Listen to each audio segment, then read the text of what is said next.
All right, it looks like we are live once again with another episode of The Manny Wolf Show. I endeavor to bring you at least good conversations with great minds.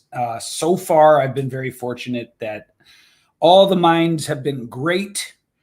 The conversations, I believe, have been good, but I leave that to the court of public opinion.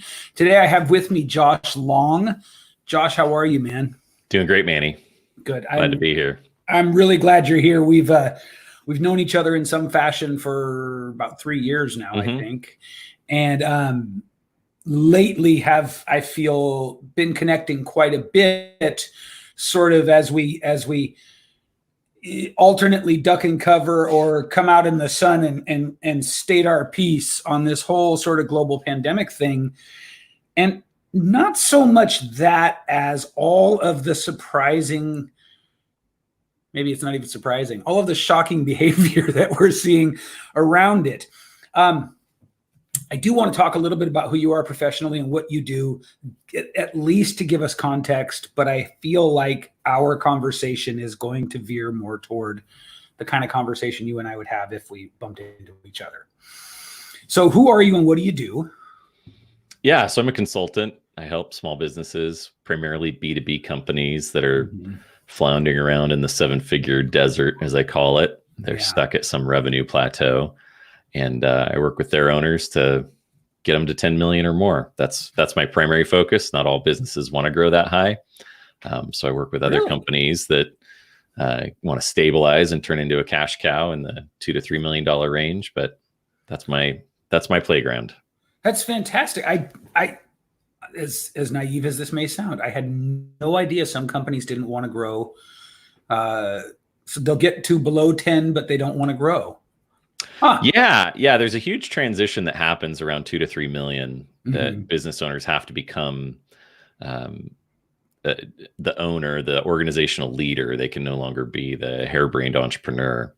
And they have to learn how to manage. They have to learn how to develop managers, and they have to plan and make decisions, which most entrepreneurs and small business owners aren't wired for. Yeah, we don't like that stuff.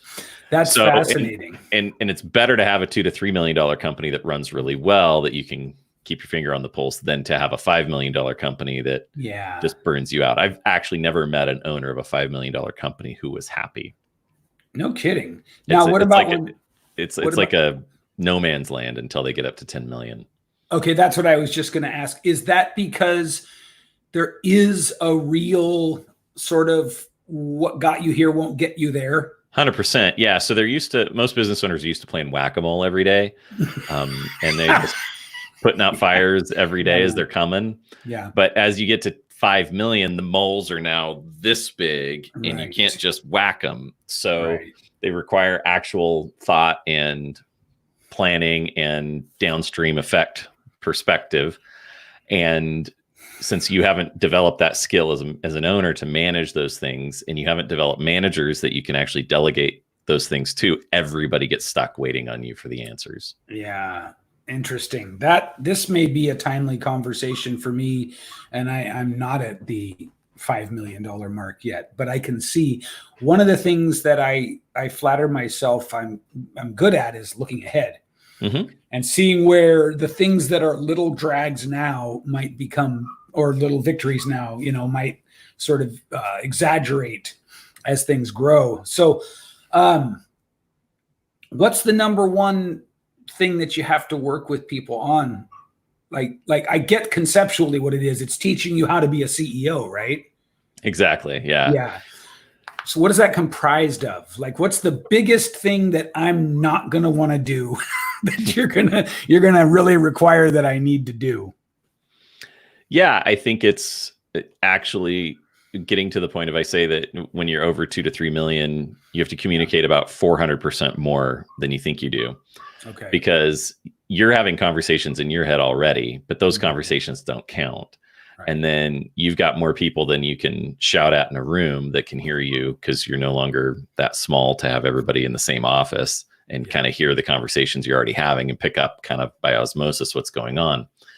So you've just got to over communicate, and you've got to reinforce and repeat and keep pointing people towards the outcomes that matter. So it's a lot of times becoming that coaching leader, helping your staff keep things accountable, keep on point with their priorities and responsibilities, defining what those are. And I think that's where, to me, the answer is a weekly one-on-one management meeting with every key direct report you've got, because that keeps them accountable, keeps you helping them set priorities, keeps things from falling through the cracks. And then when they're not getting things done, it gives you a clear framework for confrontation and discipline, which most entrepreneurs are really, really lousy at. We don't have any idea how to do that stuff. Right. Yeah. And so you just earthly idea. Yeah. Right. And so you just end up either yelling if you're a bad entrepreneur, blaming if you're lazy, or you play all sorts of psychological games like silent treatment or favoring other employees, or all sorts of weird dysfunction that comes out. And the reality is, if you were setting priorities and managing by agreements where the staff member was saying, yeah, I'll get it done by next week, and then they don't get it done by next week, and they don't get it done by the following week, and they don't get it done by the third week, and you could say, hey, why is this one thing continually slipping? What do you need to do your job, or why aren't you doing it? And it just becomes really easy to manage from that point. Talk to me a little bit about, okay, let me set the stage here.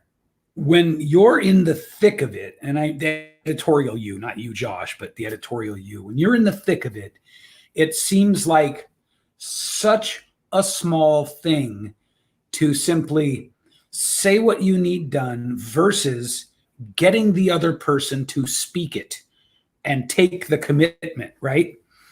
Like if I was your manager or your boss or whatever, and we had an agreement that Josh needed to execute this and this, Josh comes back and this is done, but this isn't. If as is almost always the case, I had a bunch of other things pulling at me, I might just say to you, okay, Josh, look, we really need you to get this thing done. Is that cool? And you'd say, yes, of course. Talk to me about the difference between that and taking the time to get you to say, I'll get, like to take ownership verbally. Because I feel like that's a personality thing. Yeah. And so most entrepreneurs are, if we look at different personality profile tests, like I like DISC, it's really straightforward and seems pretty consistent. Most entrepreneurs are high Ds. They're dominant, decisive. They're bulls in a china shop. They tend to be blunt, and most employees aren't high Ds. The ones that are tend to butt heads with the owner. They tend to sharpen each other if allowed, or they tend to grate at each other in normal situations. And so the problem is when you're meeting with an employee and you're outlining what to do, and they're saying, yeah, okay, I'll do it. Most employees will just say yes to everything because they're, as Jordan Peterson would say, they're agreeable, right? And I would say they have a low dominance score. And so they're not going to push back. So the shift is to, instead of telling them, hey, this needs to be done, it's, hey, this is a priority. What other things are on your plate that I can help you reprioritize? Because I need you to actually look at this. And when you make your commitment, we need this done by the deadline. And I don't want to set you up for failure.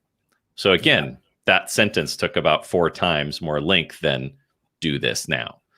And so it's over communicating. It's knowing their tendencies that most employees are just going to say yes and then fail, not out of being lazy, not out of being bad people, not out of being immature. They just aren't as dominant, decisive. They may not be able to process on the fly. They may not be able to prioritize effectively. That's, again, a managerial leadership skill, is prioritization. There's so many times I go into companies and there's all sorts of staff that are always busy at all times. Like that's the status quo, right? I mean, most companies are at 100% capacity at all times. And people say, oh, we can't get to anything new. We're already at capacity. And it's like, there's a lot of things you're doing that don't matter. And that's not because you're not essential or you're lazy. It's there's always too much to get to, and we just have to prioritize. So 80-20 at Richard Koch with the 80-20 principle. And really quick, prioritization is extremely taxing for most employees. Thinking through competing priorities, not understanding exactly the long-term effects. So that's where, as an owner and a manager, it's so helpful to just help prioritize, and they'll get things done faster. Interesting. I can look back from the lens you've just provided over assistants since I've been in the entrepreneurial space, employees when I had my construction company, and I'm knowing. And I'm knowing the truth of what you're saying. Well, you're a self-reflective guy. Like, you're not going to push it off or project. I mean, you're going to take that knowledge and, oh my gosh, now I can see through all these interactions of frustration that I had as an owner, and I can see, oh wow, there's some ways I could have done that better. I think one of the important things that you're getting at here, and I believe this is an assumption that a lot of entrepreneurs make, is that we're dealing with people who are just like us. You think, right? That's you think common senseitis. It's a disease. Common senseitis, exactly. Yeah, it's the disease that this is common sense. Everybody should be able to do it. Right. And the problem is that most entrepreneurs are visionaries. They know every part of their baby because they built it from the ground up. They bootstrapped it. They can solve it, and they just assume, oh, this is so easy. Everybody should be able to do it. Right. But the reality is, if you had people that found it as easy as you, all you're doing is racing up your next competitor. Mm-hmm. And you're not going to find a mini me. You're not going to find multiple versions of yourself. So that's why I actually say you have to view your staff as 8-year-olds, because when you view them as 8-year-olds are intelligent enough to understand concepts. They're motivated enough to get things done, but they need a lot of reinforcement. And if they mess up, you're not going to get mad at them the first time or second time. Right. So that shift, I don't know how many business owners have come to me and said, oh my gosh, when I really adapted and started looking at them as like 8-year-olds, all my frustration went away. And huge. It's not to be belittling of the staff. It's not to say that they're less than you. It's literally just shifting your framework of around this particular topic of your business. You're the adult. All of your staff are 8-year-olds. Oftentimes when I'm and by the way, Harvard Business Review is never going to publish that. Oftentimes when I'm talking about decisions that we make with children, I'll say to people, kids and dogs are so much alike. They are.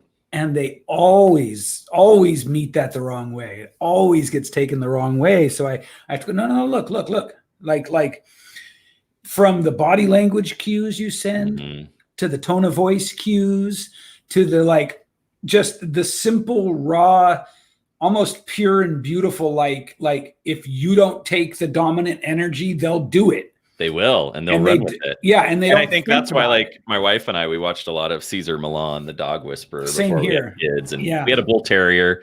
He's a big muscle head, and we wanted him to be well behaved, and he was a great dog. But Caesar's basic framework is what? Rules, boundaries, and limitations. To keep a dog in line. And it's no different than kids, and it's no different than staff. And management is just parenting at business without the ability to discipline your kids as effectively. The only real discipline is firing. And sometimes I know some people wish they could fire their kids, but there's other discipline choices you have at home that you don't have at work. Right. So I think that's the part that a lot of owners are resistant to. Is I have a lot of clients that are really empathetic, really caring, great people, great service providers, but they struggle with confrontation, and they struggle with rules, boundaries, and limitations with their staff because they feel bad. They feel guilty being the owner. They feel guilty having all the profit. They feel guilty taking time off. They feel guilty telling people they're screwing up. And I don't know what that is. I mean, it's great that there's an enlightenment happening and that there's less narcissists running businesses and less sociopaths running businesses. As those generations age out, that seem to predominate those behaviors. But the flip side is that they tend to take too much of the short end of the stick. They tend to weaken their business by not leading effectively. And there's a lot of reluctant leaders out there as business owners. Who do you like for leadership philosophy and sort of the visionary part of not of running a business? Like, we entrepreneurs, we got the visionary part of that. We're good there, right? I mean, I can barely get one idea articulated before the next world-changing idea comes out. Yeah. It's not that. It's the visionary sort of way of looking at how to be a good leader. Who do you like for that? Yeah, I mean, I'm just old school. I go fundamentals. I mean, Peter Drucker, I mean, the godfather of modern management. He describes it best. His stuff is super boring to listen to or read, but it's all effective stuff. I felt the same way. Well, no, I didn't feel like, to me, Covey was boring to read or listen to, but I felt like to the world he was. Yeah, exactly. Yeah, Covey's dry. I mean, it's 7 Habits of Highly Effective People is great stuff. I mean, there's plenty of great leadership content out there. I think the problem that I run into is the fad leadership styles. Right. When they start writing about Jobs or Elon Musk or guys that are just cult of personality that are impossible to model after, that have bajillion-dollar companies. Yeah. Those aren't really applicable for the average small business owner. And so to me, that's why I think Peter Drucker just so fundamental. Define a role, define an outcome, keep people accountable. It's pretty straightforward stuff. Agreed. I also agree and find it fascinating, particularly with Jobs previously, but with Musk now. How few people give him credit for being sort of just like one in a million. Oh, I mean, Or one in a it's not even billion. close. Yeah. I mean, he's the once in a generation mind and capability. And I mean, to go from PayPal and then have Tesla and SpaceX and the boring company and the boring company. Yeah, I mean, all of that stuff. Like, I mean, it just, I mean, the guy's a machine, and he's a genius, and he's all of these things. He's this perfect storm of different qualities. And when I see people trying to sort of extrapolate out into some sort of white paper about leadership or entrepreneurialism, it's all unreplicable. I mean, it's like, so I get asked a lot because I've worked with so many big guys in the small business marketing and leadership space. And I was on a podcast years ago and somebody said, what do they all have in common? And I'm like, they have magnanimous charisma. That's what they all have in common. I'm so glad you said that. Yeah. I mean, from Tony Robbins, Chet Holmes, Jay Abraham, Dan Kennedy. I mean, all these guys, they just are magnanimous, and you can't replicate that. And there's just no way to model after that. And it just comes naturally. This is interesting. Let's explore charisma a little bit. Now, when you say magnanimous charisma, are you meaning that as opposed to leadership, visionary, or authority charisma? Or are you just meaning I mean, they're mesmerizing. I mean, it's the Bill Clinton effect. It's the Donald Trump effect, the Kanye West effect. I mean, all these people that others don't understand, but when they get in their presence, I mean, have you ever been to a Tony Robbins event? No. So I went to Unleash the Power Within in 2006 with my wife. And I mean, there were 3,000 people at San Jose Convention Center. Yeah. And it felt like we were in that room by ourselves with him the whole entire time. Yeah.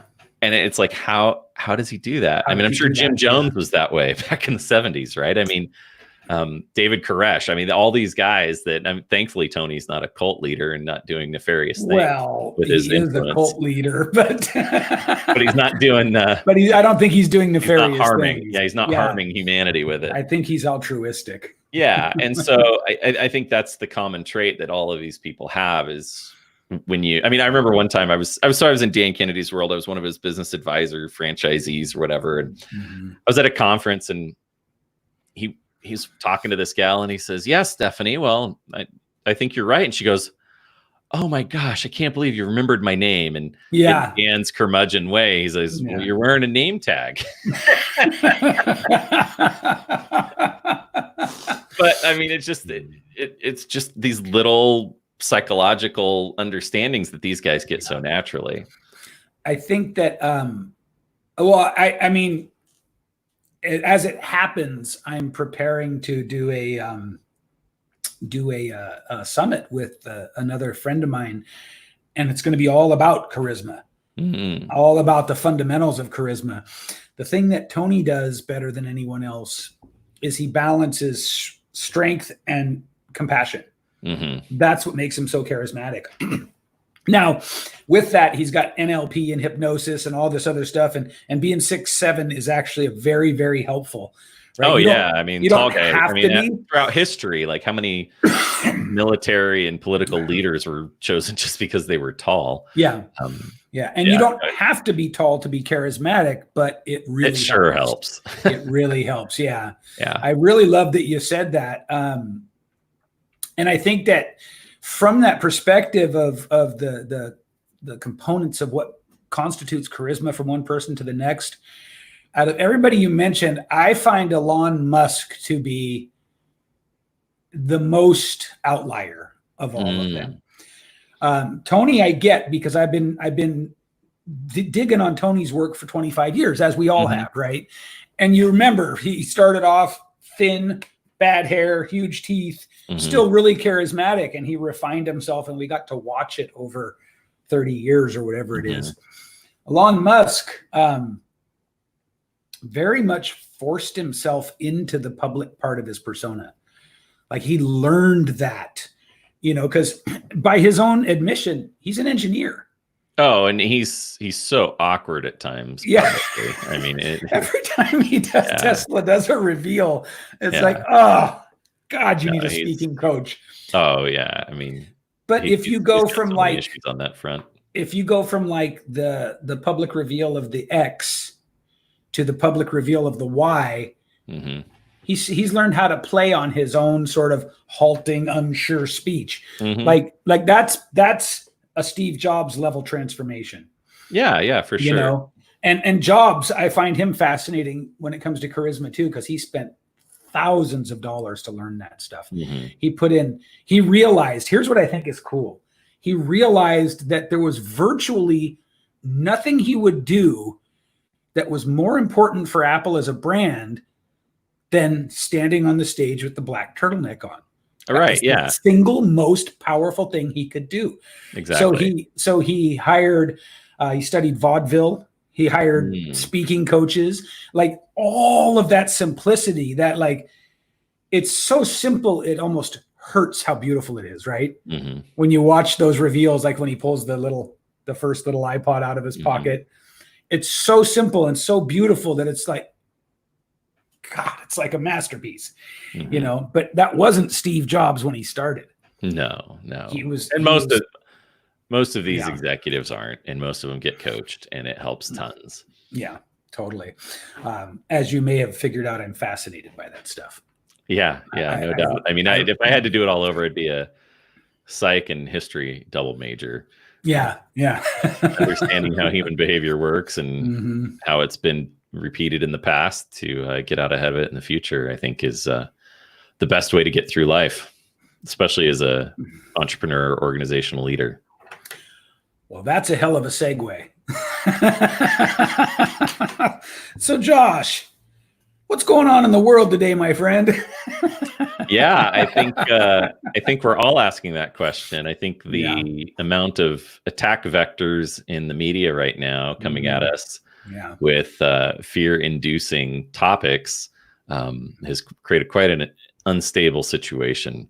Yeah. And as we were talking about before we got live in the green room, that I feel like, and I know it's not as bad, but I feel like the last 5 months in the US has been akin to living in a third world country where there's just so much instability. And I think the reason it feels so unstable is because there's no linear path through this stuff. There's the policymakers aren't making sense. The goalposts keep moving. The uncertainty at every stage of chaos, from the coronavirus to the race wars, now to the pedophilia issue, to Obamagate. At every stage, there's so much uncertainty, and there's no clear path through it. So it creates, I think that consumes a lot of our RAM, especially as business owners. Just every day feels like a week of complexity, because what the stability prior allowed for was us to not have to think about certain things. It was like there was a lot more predictability, and I think that's missing right now. I really like that you mentioned in terms of RAM, every day feels like a week, because for me, it's not about feeling so busy. It's not about any of that. It's totally about bandwidth. Well, and we think about it like, especially in April, a lot of people had a ton of free time because the markets just froze. Everybody froze. And so we should have been able to get to all these proactive projects, all these things we've been thinking about. But most everybody I know at a high level, entrepreneurs, business owners, consultants, thought leaders, we all just had the month of April disappear on us. Yeah. And it was, and a lot of us felt guilty for it afterward. And I'd had lots of these conversations and I'm like, there's something off. It's not a vacation. This isn't a time to pause and reflect that we were hoping for. This is more of like a survival instinct. Yeah. And a lot of friends of mine and we were all waking up hours earlier than we normally do. Wow. And it wasn't fear inducing. It was just like, there's something in the air that we're feeling like we're getting ready to fight. I don't know what it is, but it's a primitive feeling. That exactly describes the feeling I was having in April. April, I was fortunate because my pipeline that I had set up 90 days ahead of time all sort of paid off in April, so I didn't lose any money. Right. But, and we're fortunate. I mean, we're definitely fortunate. I feel so horrible for the millions of people who just lost jobs at no fault of their own and no fault of their owners. Yeah. And so I can't imagine the instability there. And then the bonus checks are running out in a couple weeks here. Yeah. That the government's been paying out. So there's a lot of instability. And but yeah, I think that's what it is. I've seen it felt like the RAM that we've got in our minds and brains and bodies to cope with a day. We're just getting consumed by the instability. Yeah. And if you didn't believe in the whole bandwidth and RAM idea before this, I bet you do now. Right. I can't emotionally get there to that place of grand conspiracy. And I've been watching and interacting with you quite a bit recently. And I think that's the same with you, right? You don't really buy the sort of arch cabal idea.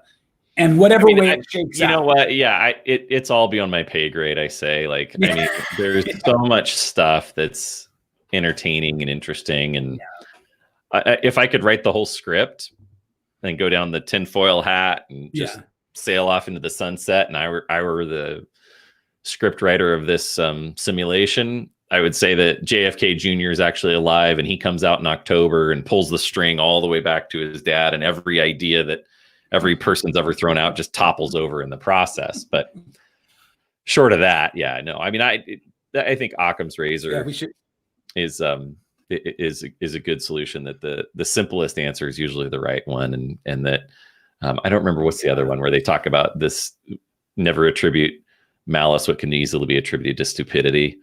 So I think that's a whole host of things that we're dealing with right now. So given that we see that sort of element of it the same, would you be willing to speculate on I think it's a perfect storm of different things.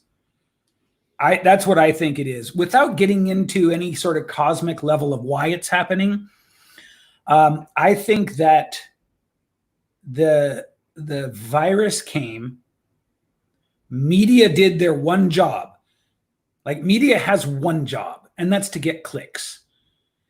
And we shouldn't go around acting surprised, right, that media does what they do.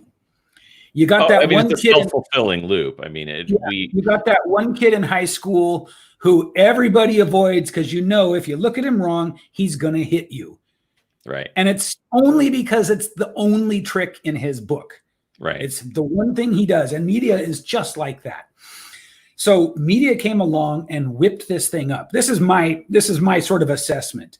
Sure. I believe that politics is far less organized than we give it credit for. And I believe that just like the bell curve outside of politics. I believe politics follows its own bell curve of human motivations. Mm-hmm. You've got extremely altruistic and extremely bad actors at both ends. Mm-hmm. And in the middle is a bunch of get along, go along guys and gals to varying degrees. But I think that bad actors seized upon, and opportunists seized upon this. I will say, in my own state of California, I'm just flabbergasted at the guy who I thought I really liked and trusted. So he's no longer like I don't even take him seriously anymore. All good-looking, charismatic guy. Yeah, right. Who knows how to get votes but doesn't know how to lead. Right. Yeah, I think there's a handful of governors that are in a race to see who can be the most insane right now. Yeah. I mean, we've got it here in Hawaii as well. I think it's a 3-horse race between Hawaii, California, and Washington at the moment. Yep. Good old Meg in Michigan is doing her darndest to jump back into the lead, and Cuomo thinks he's got it all wrapped up himself in New York. So I think those 5 governors have made some of the most bizarre and overreaching, unpredictable, irrational, policy moves.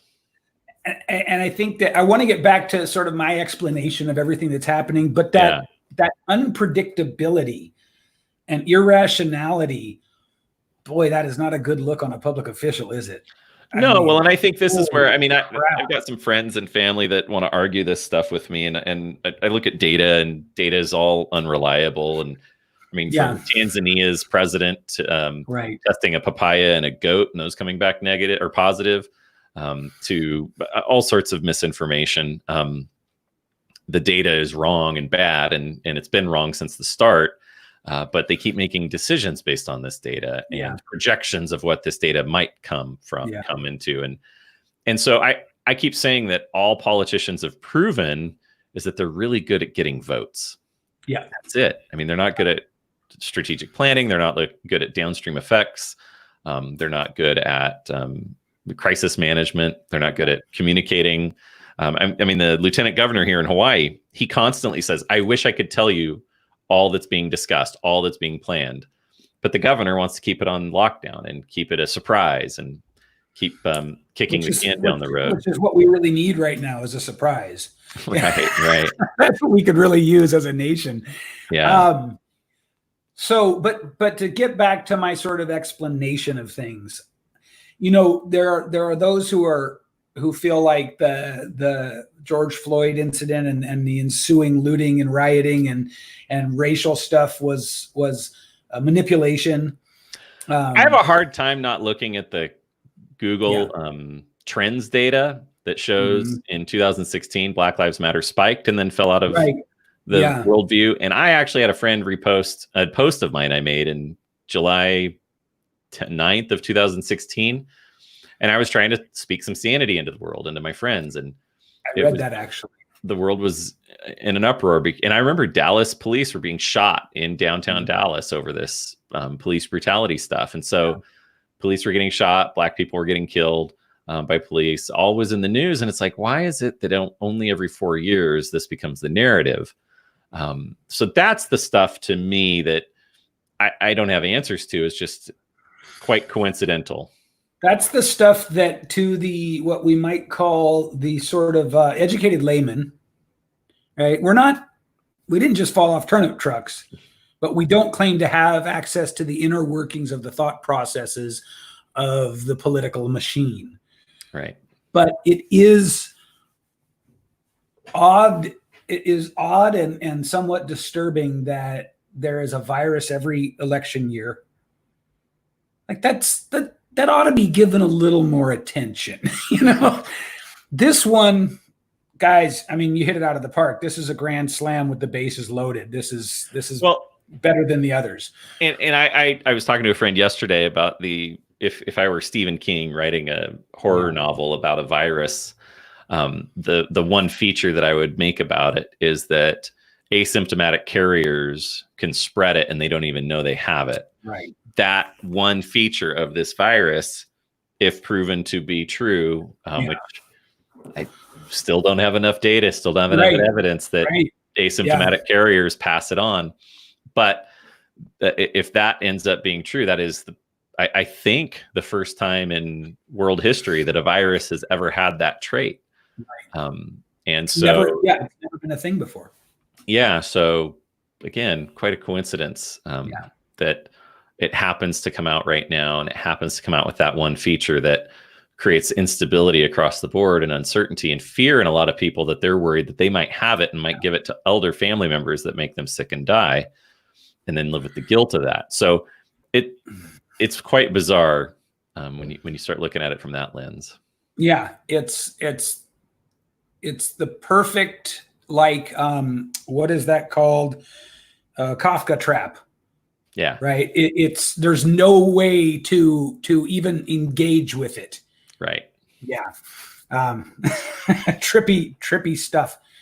My question: do you think media or social media has been more instrumental in, frankly, making us lose our damn minds? Yeah, I think social media doesn't help, but I think the mainstream media in their narrative and is what kickstarts it all. Because like the other day, there's a doctor that in April flew from Louisiana to New York, gets hospitalized, says he has COVID, says he's in the hospital, and Hoda Kotb has him on Good Morning America or whatever her show is. I don't watch any of it, but national show. And they're talking to him about his COVID issues and how bad it is. And he comes out and he says he was wearing a mask and that he caught it through his eyeballs. Yeah. And come to find out, he was tested 4 times in the hospital. They were all negative. He's been tested multiple times since. They're all negative. And he finally came out and said, I guess I didn't have COVID. But Hoda Kotb is not having him on the news to say, oh, we were wrong. And he was misinformed, saying he could catch it through his eyeballs. Right. But now there's a lot of people out there that are afraid and spreading misinformation on social media, saying you should have full protective gear like they do in labs because you can catch it through your eyeballs like this doctor did. Right. And so I think that's the problem, is that, there's so much misinformation on social media and so many things I'm constantly going in and posting of, it takes 10 seconds to find the true answer. Yeah. Right. And I think Facebook's fact checkers are wrong a lot of times. I don't know why, but they seem to be wrong more often than not. But I think so. There's a lot of misinformation spread through social media, but I think the mainstream media has done a massive disservice by having guys like that doctor on saying he caught it, and yet he's been tested negative 5 or 6 times. And then to say that he caught it through his eyeballs. Like, I mean, it's just, it just goes along the Stephen King narrative, right? Of if this were a horror story, I would say you could catch it through your eyeballs too. Not in the starting, but after it figures out that we're covering up our noses and mouths. Right. Yeah, that it mutates and and then all the inconsistencies, right? I mean, that Lowe's and Home Depot have been open, but regular small businesses haven't, as if small business owners are incompetent with quarantine procedures or social distancing procedures, and then that rioting about the lockdowns would spread disease, but rioting about or protesting about the lockdowns would spread the disease, but protesting about racial injustice won't. I mean, there's just so many inconsistencies across the board. It kind of makes us all go nuts, especially when for those of us like myself that make my whole career on connecting dots and solving systemic problems. Right. And I just see pattern in data naturally. Like I just see patterns. It's how my brain works.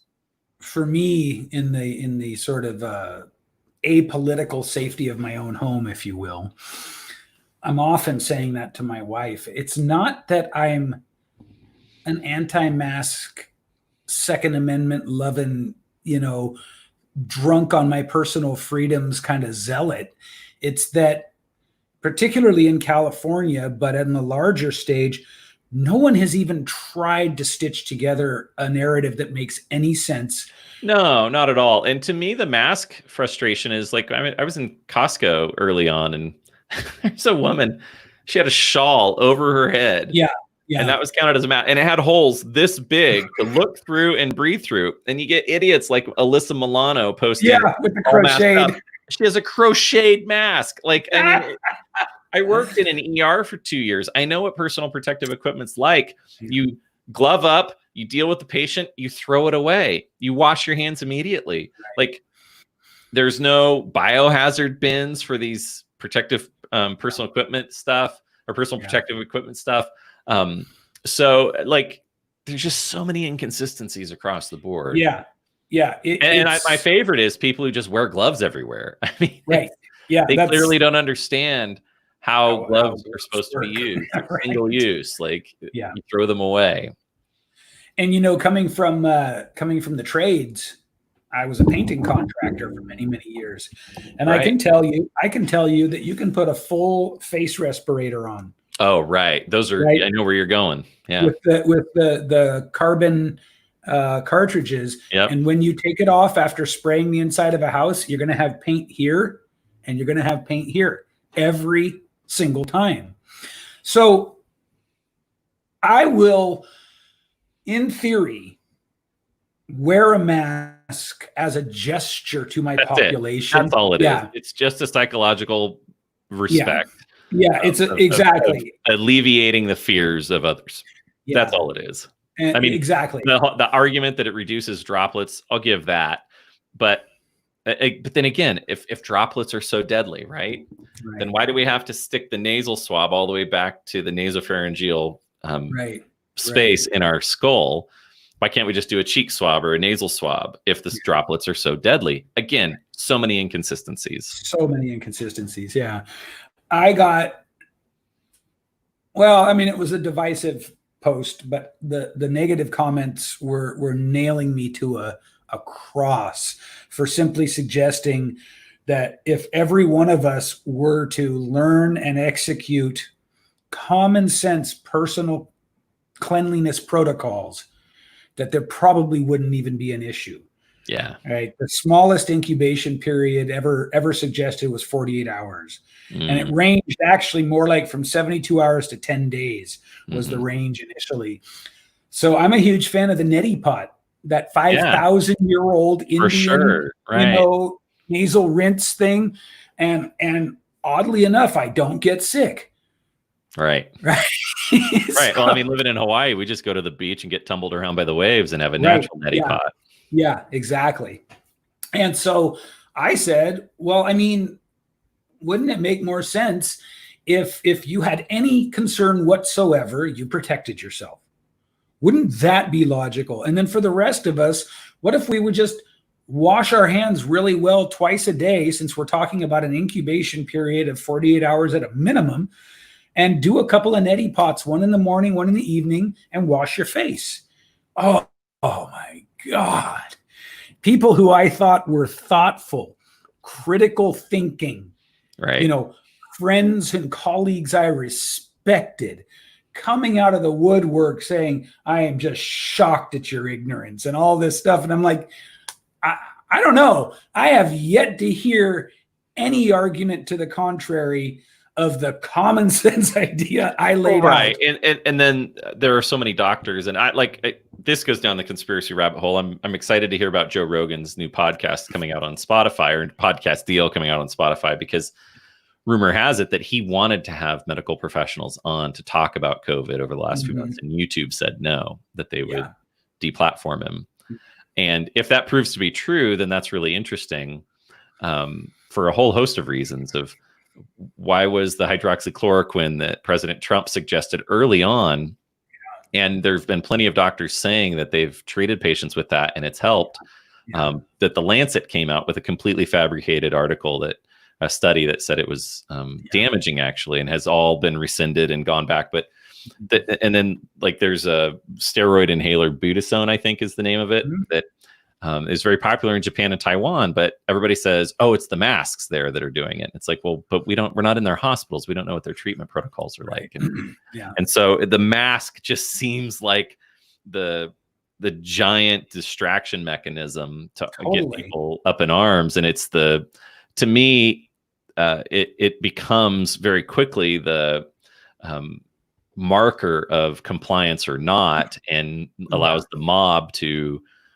react to those that don't wear masks. And yet they're, like, for all the reasons we talked about, your painting stuff, me working in the ER, that seeing people wearing crocheted stuff like those, Yeah. those aren't protections. Those aren't solving the problem. They're Right. just fear alleviators. Well, and my final sort of piece on this is when Newsom, call it a week ago or so, actually said, okay, we're doing a mask mandate. Forgetting about the fact that nothing I can see or find suggests that he has the power to do that. Forgetting about that for a moment.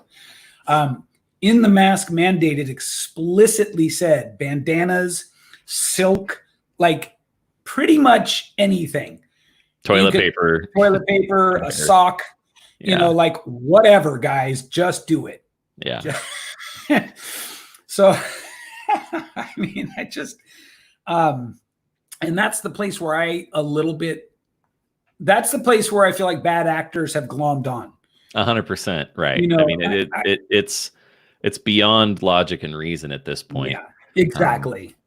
And there's no rhyme or reason to it. Right. And so again, when you come from an educated background of understanding what protective equipment in the trades or in the hospital system, then there's, I mean, and we dealt with flus all winter long, and we had patients backed up in the hallways, and flus are passed respiratorily too. But not once was there a doc or a nurse or a tech wearing a mask in the ER worried about catching the flu, because they focused on healthy habits, and they focused on cleanliness, and that prevented the vast majority of them from ever catching the flu. Yeah. Well, it's been a pleasure to chat with you, Josh. I knew it would be. If you happen to be stuck in the $2 to $3 million range and you feel like you're bumping your head against a wall or flailing, give Josh every vote of confidence. Reach out to him. Thanks. Yeah, I think that the guys that and the business owners that tend to get the most relief the fastest are the ones stuck in the $5 to $6 million range. Oh, okay, $5 to $6 million. I mean, they're all of the above. I'm happy to help, and I think my Facebook group is kind of the place where I just share stuff freely, and it's a good community of other business owners sharing ideas. So, Bottleneck Breakthrough Group or Bottleneck Breakthrough Method is the group in Facebook, and happy to have you there. But Manny, this was great as always, and hope this was useful, was encouraging, was able to give people some perspective that their mental RAM has been consumed without their awareness, and not to beat themselves up. I will say that I think that we're in for a bumpy ride once the foreclosures and evictions and unemployment checks start running out. And as much as I want the economy to bounce back, and I think there's all intents and purposes for that to happen, with all this uncertainty, I think we're in for a bumpy ride. So I'm telling all my business owner clients to conserve cash and strengthen their position as much as possible to ride through whatever's coming around the corner. I think that's solid advice, my friend. Thank you very much. Thanks, Manny.